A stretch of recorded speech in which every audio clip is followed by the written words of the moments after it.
so guys आजको लागि चाहिँ डिसोमको एपले चाहिँ साँच्चीकैको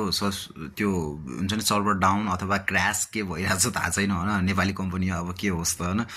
सो तर यिनीहरूले चाहिँ गिल्ड फिल चाहिँ गरेछन् जुन मलाई पनि रिस उठिरहेको थियो त्यसको चाहिँ यिनीहरूले पनि एउटा फिल चाहिँ गरे होला कि भित्र मान्छेहरू लास्टै तडपिरहेका छन् भनेर सो हो नि त गेम स्टार्ट भइसकेको छ होइन कहाँबाट हेर्ने म त चुप लाएर बसिरहेको छु कि 4:36 भइसक्यो चुप लाएर बस्नुपर्ने सिचुएसन छ सो यिनीहरूले चाहिँ के गर्यो भनेपछि अब चाहिँ आजको दिनको म्याच चाहिँ फर्स्ट सेरेमोनी म्याच चाहिँ यिनीहरूले फ्रीमा देखाउने निर्णय गरेछन् त्यसपछि हुन त हो अनि त्यसपछि त्यो पनि खुसी लागेर मैले एकचोटि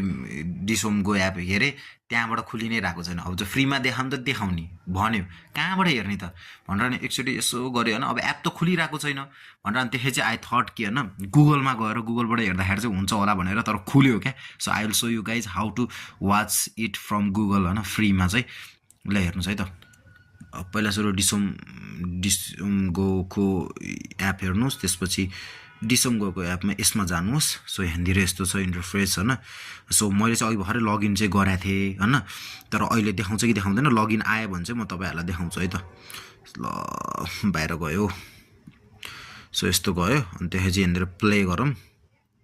सो प्ले गरौँ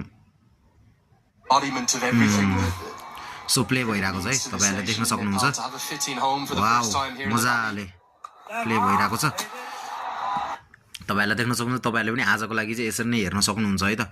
सो तपाईँहरूको यदि प्ले भइरहेको छैन भनेपछि सो अब मैले चाहिँ कसरी सब्सक्राइब गर्ने भनेर भिडियो बनाउन खोजिरहेको थिएँ तर त्यो सब्सक्रिप्सनको भिडियो अब के गरौँ हालौँ कि नहालौँ अब सब्सक्राइब नै भइरहेको छैन एप त तर तपाईँहरूले आजको म्याच चाहिँ यसरी फ्रीमा हेर्न सक्नुहुन्छ म यो क्लिप चाहिँ हाल्छु है त किनभने त्यो सब्सक्राइब त गर्न मिलेन नि त सो यो क्लिप चाहिँ धेरै जस्तो मान्छेले थाहा पाउनुपर्छ जस्तो लाग्छ त्यही भएर आजको गेम चाहिँ तपाईँहरूले यसो डाउनलोड नगरिकन एप गुगलमा गएर डिसोमगोको एपमा गएर चाहिँ यसरी हेर्न सक्नुहुन्छ अनि मैले चाहिँ प्ले गर्दाखेरि डाइरेक्ट प्ले भयो तपाईँहरूको चाहिँ प्ले गर्दाखेरि त्यहाँनिर आउँछ कि इमेलबाट खोल्ने कि नम्बरबाट खोल्ने कि केबाट खोल्ने भनेर किनभने मैले चाहिँ त्यो सब्सक्राइब गर्नको लागि पहिले एकाउन्ट बनाइसकेको थिएँ मैले नम्बरबाट एकाउन्ट मैले पासवर्ड सेट गरेर बनाइसकेको थिएँ त्यही भएर मैले अघि त्यही हाने पासवर्डहरू र मैले चाहिँ खोलेँ तर तपाईँहरूलाई देखाउँदाखेरि चाहिँ अहिले भर्खरै मागेन सो तपाईँहरूले चाहिँ त्यहाँनिर देखाउनु तपाईँहरूलाई चाहिँ केही माग्यो भने तपाईँले आफ्नो जिमेल आइडीबाट पनि खोल्न सक्नुहुन्छ जेबाट मन लाग्यो त्योबाट खोल्नुहोस् र फटाफट हेरिहाल्नुहोस् है त बाई बाई ल म चाहिँ म्याच हेर्नतिर लागेँ अब